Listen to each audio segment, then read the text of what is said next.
Good morning friend, कैसे आप लोग? सब अच्छे होंगे। सभी को मेरे तरफ से राम राम राधे राधे और सभी को वेलकम है मेरे यूट्यूब चैनल दारबे वॉरियर पे।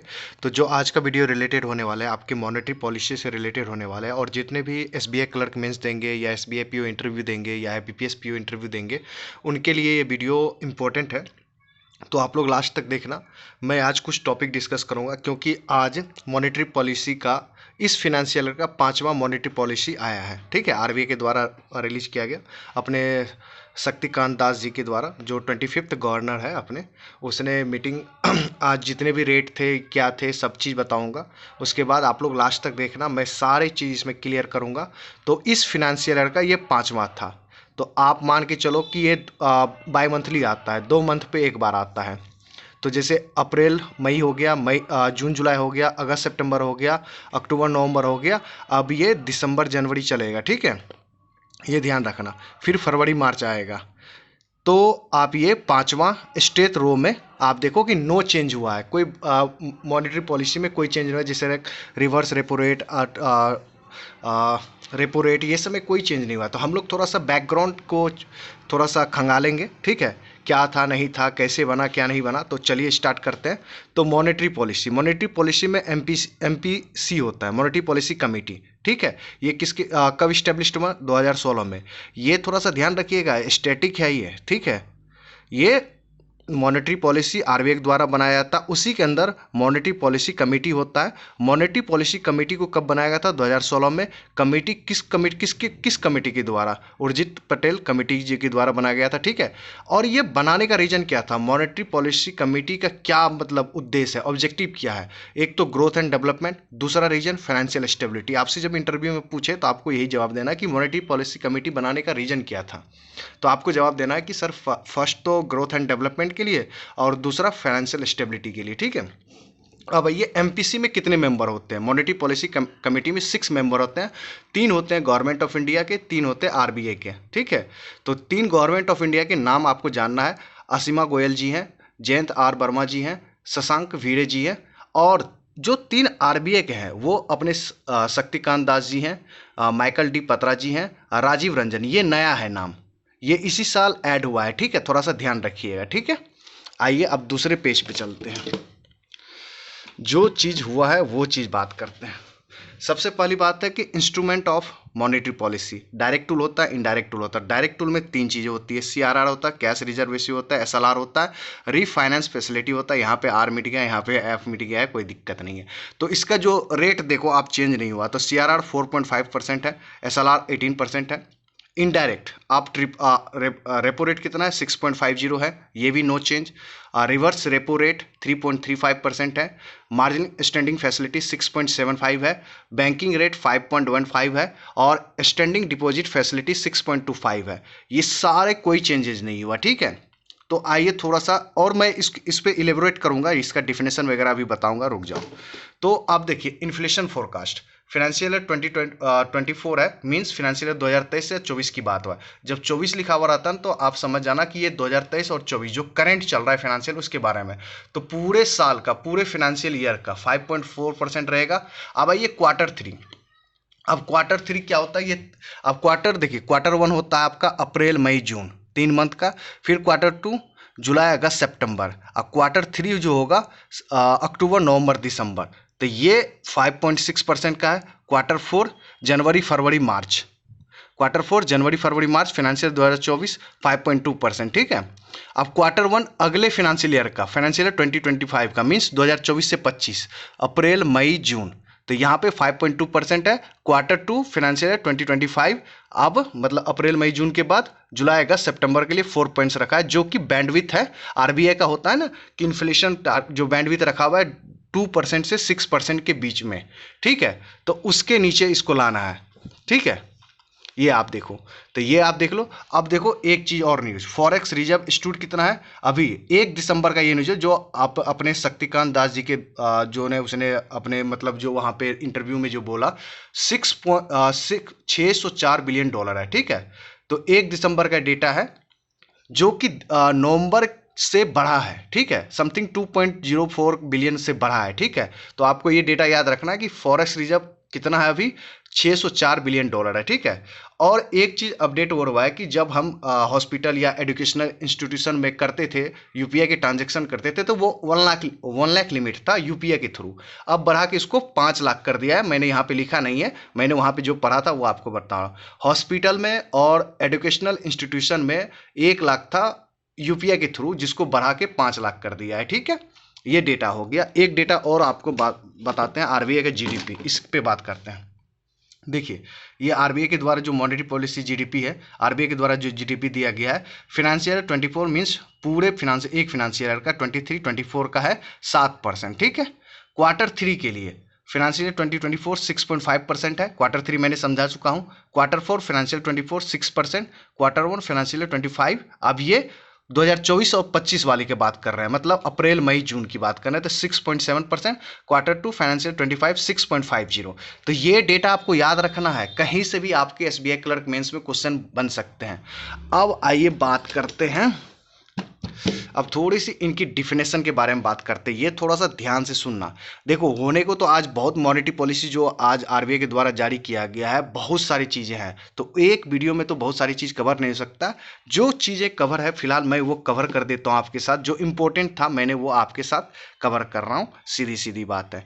तो आइए पहले तो कैश रिजर्व रेशियो के बारे में डिफिनेशन जानते हैं। सुनिएगा गौर से, अगर हो तो कॉपी पेन निकाल के लिखिएगा, ठीक है। इंग्लिश मीडियम वाले बच्चे और हिंदी मीडियम वाले बच्चे तो वो समझ ही जाते हैं।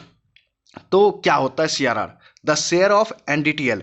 एनडीटीएल क्या होता है? Net demand and time liability. The share of NDTL that bank must maintain with RBI in is called CRR होता है, ठीक है। ये ध्यान रखिएगा, ठीक है। बैंक अपने एनडीटीएल का जितना भी होता है वो आरबीआई के पास जमा करता है, तो वही सीआरआर होता है।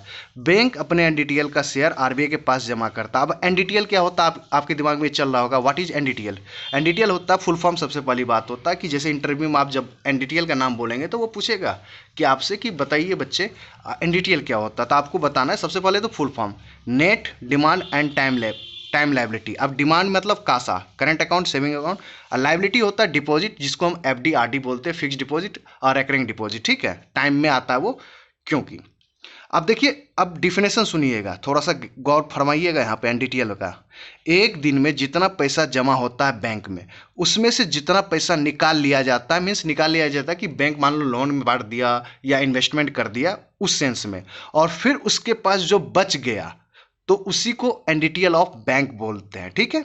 एनडीटीएल फिर से सुनिए, एक दिन में जितना पैसा बैंक में जमा होता है, ठीक, और उसमें से जितना पैसा निकाल लिया जाता मतलब बैंक लोन बांट दिया या कहीं पे गवर्नमेंट सिक्योरिटीज में इन्वेस्टमेंट कर दिया, बहुत सारी चीज़ें, मतलब निकल गया पैसा, फिर उसके पास जो बैंक के पास बचा उससे ही हम एनडीटीएल ऑफ बैंक कहते हैं। और सीआरआर डेली बेसिस जमा होता है, यह याद रखिएगा। आरबीआई सीआरआर पे कुछ नहीं देता है, नथिंग। आरबीआई सीआरआर पे कुछ नहीं देता है, ठीक है। यस, ये मैंडेटरी है और डेली बेसिस कैलकुलेट होता है, ठीक है। सीआरआर ये आरबीआई एक्ट 1934 सेक्शन 42 में मेंशन है। आपसे कभी कभी डायरेक्ट होगा कि सीआरआर किस एक्ट में सेक्शन में मेंशन है, तो आरबीआई एक्ट 1934 सेक्शन 42 में। आरबीआई एक्ट क्यों लगा है? क्योंकि यहाँ पे सीआरआर बैंक कहाँ मेंटेन करता है? आरबीआई के पास। अब देखिएगा ट्विस्ट एसएलआर के बारे में, ठीक है। अब एसएलआर का भी डिफिनेशन सुनिएगा। तो the share of net demand and time liability that bank must maintain in cash, gold and government security, खुद के पास जमा करता है। यहाँ पे अपने एनडीटीएल का जो कैश, गोल्ड, गवर्नमेंट सिक्योरिटी अपने पास जमा करता है, तो वो होता है SLR. Yes, it is mandatory. This information is mentioned in banking regulation act 1949 section 24। अब देखिए बीआर क्यों लग गया? क्योंकि यहाँ खुद बैंक कर रहा है, बैंक अपने पास मेंटेन कर रहा है, इसलिए इसको बैंकिंग रेगुलेशन एक्ट 1949 सेक्शन 24। अब वहाँ पे क्या था? आरबीआई एक्ट 1934 सेक्शन 42 था। यहाँ पे सेक्शन उल्टा कर दीजिएगा, 42 को सेक्शन 24 कर दीजिएगा, ठीक है। अब यहाँ पे ट्विस्ट देखिए, SLR all schedule bank maintain करता है, ऑल शेड्यूल बैंक, ठीक है, बट नॉट शेड्यूल, कोई भी जो अन्य schedule, not schedule bank not maintain, जो शेड्यूल बैंक में मेंशन नहीं है वो मेंटेन नहीं करता, ठीक है। अब आपसे पूछे जाएगा कि इंटरव्यू में क्यों बैंक मेंटेन करता है सीआरआर और एसएलआर, तो आपको सिंपल जवाब देना है कि सर पहला आंसर ये है कि इन्फ्लेशन कंट्रोल करने के लिए होता है और डिफ्लेशन कंट्रोल करने के लिए होता है, ठीक है।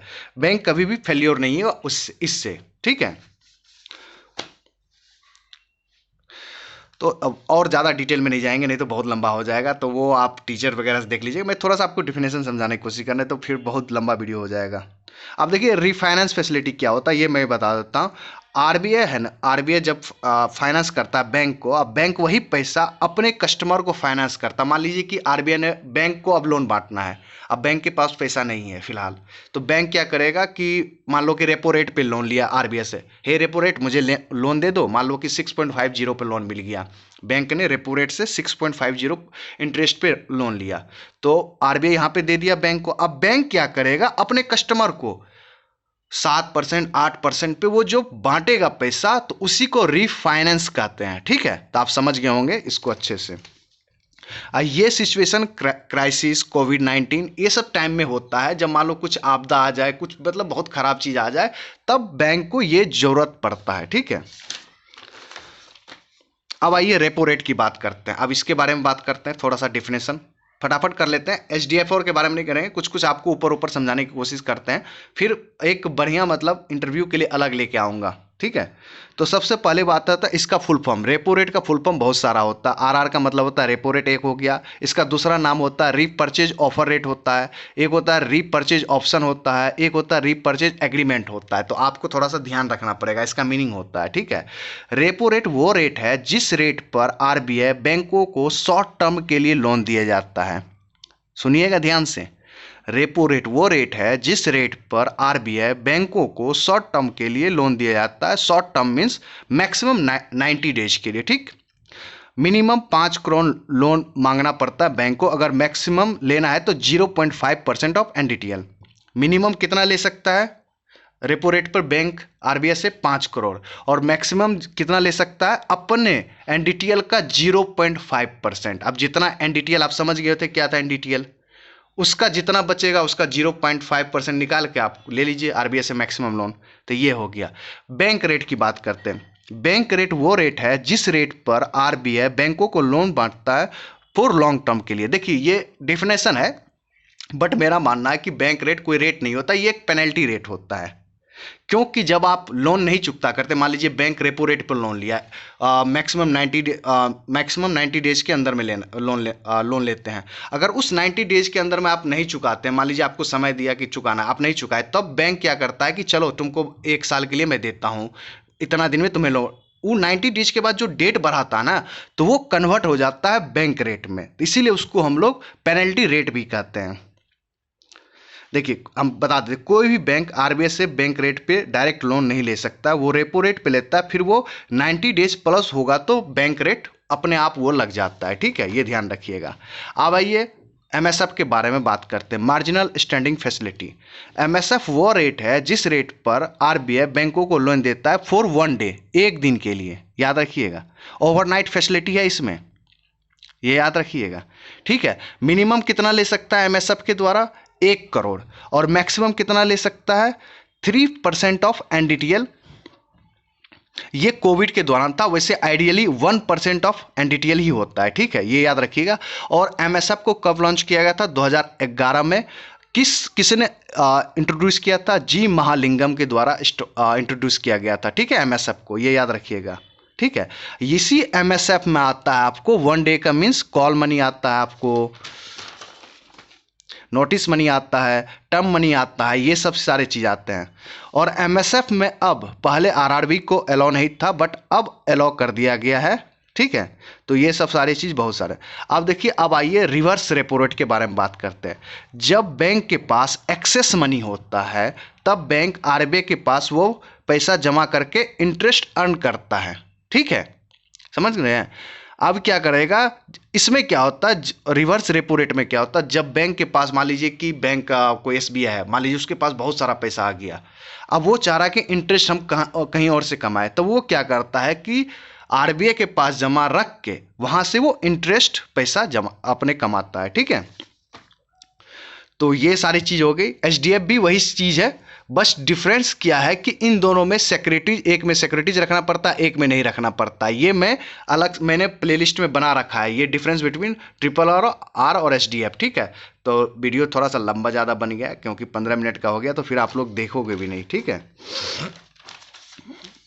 और इनडायरेक्ट इंस्ट्रूमेंट में ओपन मार्केट ऑपरेशन आता है, मार्केट एस्टेब्लिशन स्कीम आता है, टर्म रेपो रेट आता है। तो ये सब आप जैसे लाइक अभिजीत सर पढ़ाएंगे, ये सब तो आपको क्लियर हो जाएगा, वो वहाँ से आप पढ़ लेना जो आप जहाँ से पढ़ते हैं। तो मेरा मानना है कि अभिजीत सर लाएंगे, अभिजीत मिश्रा सर पढ़ाएंगे वो बैंकिंग अवेयरनेस, वहाँ से आप लोग कर लेना। बट मेरा मानना है कि जो आज का था मैंने वो इन्फॉर्मेशन कवर करवा दिया जो इम्पोर्टेंट था। अगर और इम्पोर्टेंट न्यूज़ आएगी तो मैं डेफिनेटली कल या परसों के वीडियो में कवर कर दूंगा, ठीक है।